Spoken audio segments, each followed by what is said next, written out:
So tayo bilang mga magulang, ganun natin hahalin tulad yung relasyon natin sa ating mga anak. Na mahal natin yung mga anak natin, di ba? Gagawin natin lahat para sa kanila. Na kahit nasasaktan na tayo sa mga pagkakasala nila, pagkakamali nila, paulit-ulit natin silang tinatanggap at minamahal at pinapatawad. Kasi mahal natin sila eh. Ganun din si Lord. Mahal na mahal tayo ni Lord na sa kabila ng mga katigasan ng ulo natin, sa kabila ng mga pagkakamali natin, paulit-ulit na lang ikaw ha. Hindi porke kaibigan ka ng mga anak mo ay mag-o-over the backward na sila, no? Mag-o-over the limit, magko-cross the line. Hindi. Maintain pa rin yung relasyon nyo bilang magulang. Kasi yung respect nandun pa rin. Hindi porke nagbibiruan ka na, bibiruin ka na ng below the belt.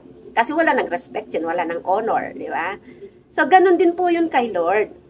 We can be friends with God, we can talk to Him in a happy way, in minsan kapag biro ka, in a godly way, na kausap mo si Lord, na parang katabi mo, kasama mo, yung ganun, talaga naman kasama natin si Lord if you accept na talagang anak ka ng Diyos, nandito lagi sa atin si Lord.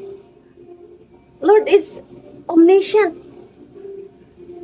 Nandoon siya kahit saan. So kasama natin si Lord, di ba? So we can talk to Him in full confidence, di ba?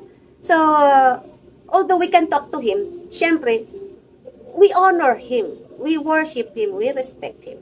So, tayo, bilang mga magulang, ganun natin hahalin tulad yung relasyon natin sa ating mga anak. Na mahal natin yung mga anak natin, di ba? Gagawin natin lahat para sa kanila.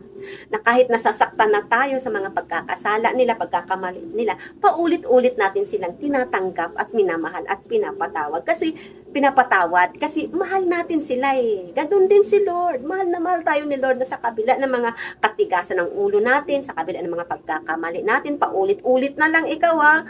Diba? Ganun yun. Mahal na mahal tayo ni Lord, and sometimes napaparusahan tayo ni Lord para ituwid tayo, hindi para itakwil, para ituwid. Magbagong isip tayo, magbalik loob tayo, makarealize tayo na mali yung ginagawa natin. Ganun din tayo bilang mga magulang sa ating mga anak, di po ba?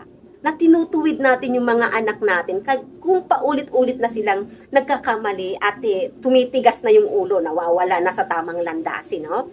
At nagko-cross the line na from righteousness, nagpo-cross na siya to wickedness or unrighteousness rather. So nandito tayo bilang magulang para i-remind sila, parusahan sila kung kinakailangan, ituwid sila, hindi dahil ayaw natin sa kanila, hindi dahil hindi na natin sila mahal, kundi dahil mahal na mahal natin sila. So, ganun tayo kamahal ni Lord. Ano po? Kaya yung mga problema, minsan, ituring natin yan na pagtutuwid ni Lord para makapag-isip-isip ka, no? Para ma-stop mo yung mga bagay na ginagawa mong mali. Kaya, pag may problema tayo, na palagi-lagi na paulit-ulit, mag-isip tayo kasi ibig sabihin, God is talking to you. God is talking to us.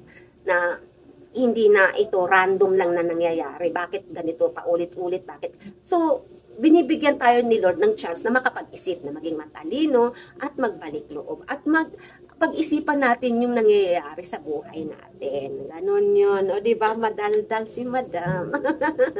Brothers and sisters, masayahin lang talaga po ako sa lahat na aking manonood.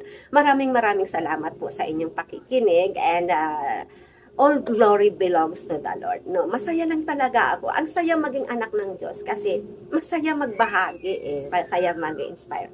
So, hindi ko kiniklaim ng glory sa akin. Ano po, I hope sa mga nanonood, narinig nyo ang salita ng Diyos, hindi ang boses ko, kundi ang boses ng Diyos, at nagkaroon kayo ng inspiration, motivation, and clarity, ng kung gaano tayo kamahal ni Lord.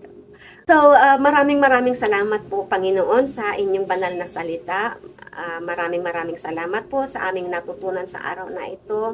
Ibinibigay po namin sa inyo ang lahat ng pasasalamat at honor and praises and we worship you, Lord. We love you. Thank you for making us your friends and thank you for being our Father and our parent.